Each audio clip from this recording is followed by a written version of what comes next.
3 में question number जो है 2 है। फिगर आप लोग को दिख रहा होगा। क्वेश्चन में कह रहा है आकृति 12.20 में, आप लोग देखते रहिएगा बुक में, आकृति यानी कि फिगर 12.20 में छायांकित भाग का क्षेत्रफल निकालना है। क्या निकालना है? छायांकित भाग का क्षेत्रफल, मतलब जो रंगीन पार्ट है इसका क्या निकालना है आपको? क्षेत्रफल निकालना है। आगे लिखा हुआ यदि ओ केंद्र वाला, ओ क्या है? इसका केंद्र है। ओ केंद्र वाला दोनों जो है यह क्या है? संकेंद्री वृत्त है। दोनों संकेंद्री वृत्त है और वृत्त की त्रिज्या क्रमशः 7 सेंटीमीटर और 14 सेंटीमीटर दिया हुआ है। इसमें 2 वृत्त आपको दिख रहा होगा, एक छोटा वृत्त है और एक क्या है? बड़ा वृत्त है।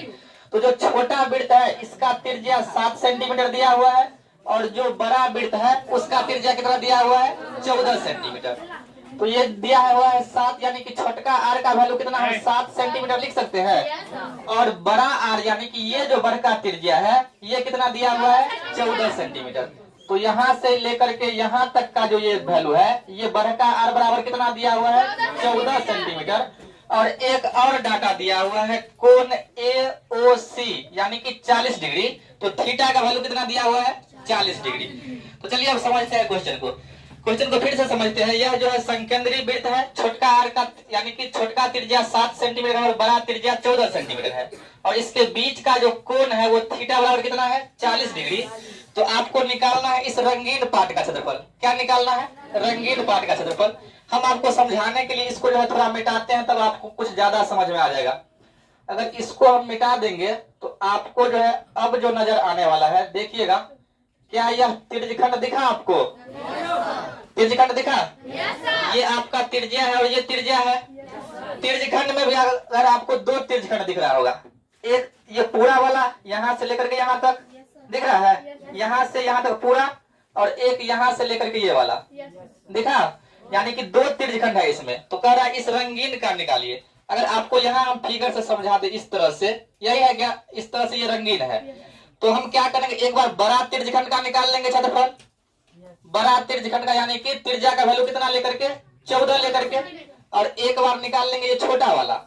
और इस बड़ा त्रिज्यखंड में से अगर ये छोटा वाला त्रिज्यखंड घटा देंगे तो क्या छायांकित भाग का क्षेत्रफल ना निकल जाएगा? तो चलिए निकालते हैं छायांकित भाग का क्षेत्रफल।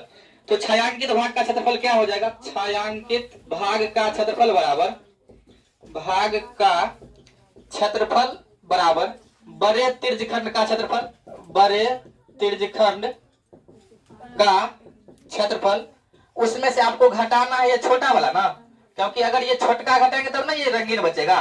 तो बड़े त्रिज्यखंड का क्षेत्रफल में से घटाना है छोटे त्रिज्यखंड का क्षेत्रफल। छोटे त्रिज्यखंड का क्षेत्रफल। अब देख लीजिए यहाँ पर एक डाटा और लिख देते हैं। छोटका आर का वैल्यू कितना दिया हुआ है? 7 सेंटीमीटर। और बड़का आर का वैल्यू कितना दिया हुआ है? 14 सेंटीमीटर। यहाँ आर छोटा हो चाहे बड़ा हो, इसको त्रिज्या ही बोलेंगे ना। लेकिन ये छोटा आर है, इसका मतलब ये छोटा त्रिज्या का बात हो रहा है, और बड़ा आर है इसका मतलब ये बड़ा त्रिज्या का बात हो रहा है। क्लियर है?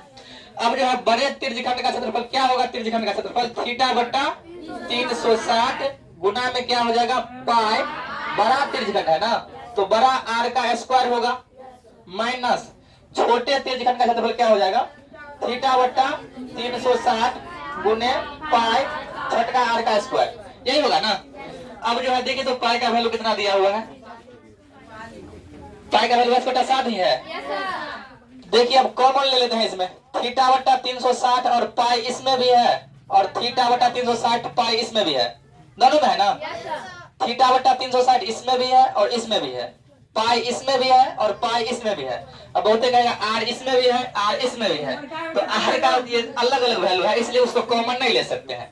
चलिए थीटा बट्टा 360 गुना में क्या लेना है? कॉमन पाई। ये कॉमन निकाल लिए ना।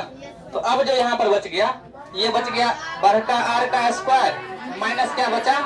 ये निकाल लिए कॉमन, तो यहाँ बचा छोटका आर का स्क्वायर। यही बचा है ना। अब वैल्यू पुट करते हैं। थीटा का वैल्यू कितना दिया हुआ है?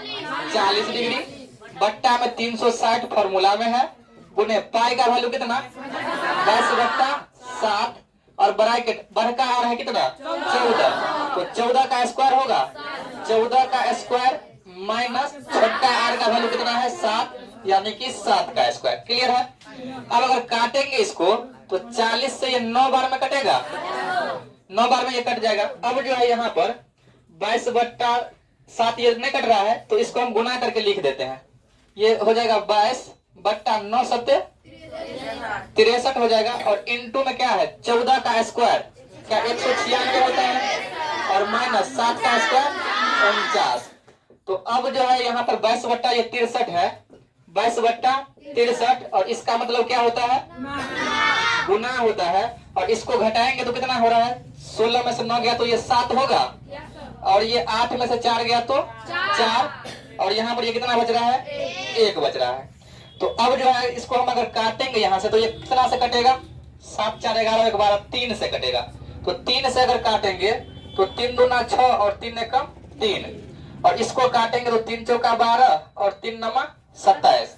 अब देखिए 7 से कटेगा, कटेगा ना, 7 7 त्रिका 21 और 7 सत्ते 49।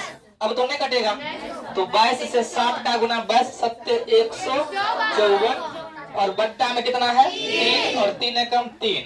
तो ये था क्षेत्रफल, क्षेत्रफल था तो क्या लिखेंगे सेंटीमीटर स्क्वायर। तो छायांकित भाग का जो क्षेत्रफल यानी कि इसका जो एरिया आ जाएगा 154/3 सेंटीमीटर स्क्वायर। तो लिखिए, तो इसको उसके बाद फिर एक बार समझाते हैं। चलिए देखते हैं, फिर से एक बार इस क्वेश्चन को समझा देते हैं। यहाँ जो है आपको कह रहा था छायांकित भाग का क्षेत्रफल निकालने के लिए, यानी कि रंगीन पार्ट इसी का केवल क्षेत्रफल निकालना है। तो इसमें आपको 2 त्रिज्यखंड दिख रहा होगा, इसमें से यानी कि बड़का त्रिज्यखंड में से छोटा त्रिज्यखंड का घटाना है क्षेत्रफल। बड़े त्रिज्यखंड का क्षेत्रफल θ/360 गुने पाई, बड़ा त्रिज्यखंड है इसलिए r का वैल्यू बड़ा लेंगे, माइनस छोटे त्रिज्यखंड का क्षेत्रफल θ/360 गुने पाई छोटका r का स्क्वायर। अब यहाँ से जो है डायरेक्ट यहाँ भी वैल्यू पुट कर सकते हैं, लेकिन वो जो है क्वेश्चन बहुत बड़ा फिर हो जाएगा। तो θ/360 इसमें भी है और पाई इसमें है, तो जो कॉमन है उसको क्या करते हैं कॉमन ले लेते हैं। तो θ/360 गुने पाई दोनों में था इसलिए इसको कॉमन निकाल लिए। यहाँ पर बच गया r का स्क्वायर माइनस में छोटका r का स्क्वायर। अब थीटा का वैल्यू आपको दिया हुआ है क्वेश्चन में, यहाँ भी आप देख सकते हैं कोण AOC का जो वैल्यू दिया हुआ है वो 40 डिग्री दिया हुआ है। तो थीटा का वैल्यू 40 बट्टा में 360 गुने पाई का वैल्यू 22/7, बढ़का r का वैल्यू क्वेश्चन में दिया 14, तो 14 का स्क्वायर माइनस छोटका r का वैल्यू 7 यानी कि 7 का स्क्वायर। अब इसको काटिएगा तो 40 से ये 9 बार में कटेगा, अब नहीं कटेगा तो 22 और बट्टा में 9 और 7 का गुना 9 7 63 आया समझ में यहाँ तक। अब यहाँ 14 का स्क्वायर करिएगा तो 196 आएगा, माइनस है तो माइनस, और 7 का स्क्वायर 49 आएगा। अब यहाँ 22/63 लिखेंगे, और ये जो आपको दिख रहा है इसका मतलब तो गुना होता है ब्रैकेट का, तो यहाँ हो गया गुना, और 196 में से 49 को घटाइएगा तो 147 आएगा, और बट्टा में 1। अगर आप इसको काटिएगा तो ये 3 से कट जाएगा। तो 3 से अगर 63 को काटेंगे तो 3 दूना 6 और 3 एकम 3 यानी कि 21 त्रिका 63 होता है। अगर 147 को काटेंगे तो 3 चौका 12, जबकि यह 14 था, शेष फल 2 बचा तो यहाँ गया, ये बना दिया इसको 27 और 3 नमा 27। अब यहाँ 49 और यहाँ 21, 49 और 21 दोनों 7 के पहाड़ा में आ रहा है, तो 7 से काटेंगे 7 त्रिका 21 और 7 सत्ते 49। अब 3 से न तो 22 कटेगा, 3 से न तो 7 कटेगा। अगर नहीं कट रहा है तो 22 और 7 का मल्टीप्लाई करेंगे तो 154 आएगा, और 3 से 1 का गुणा करेंगे तो 3, और क्षेत्रफल था और यहाँ सेंटीमीटर था तो इसीलिए सेंटीमीटर स्क्वायर। तो ये जो छायांकित भाग का क्षेत्रफल था 154/3 सेंटीमीटर स्क्वायर। तो ये था आपका दूसरा क्वेश्चन।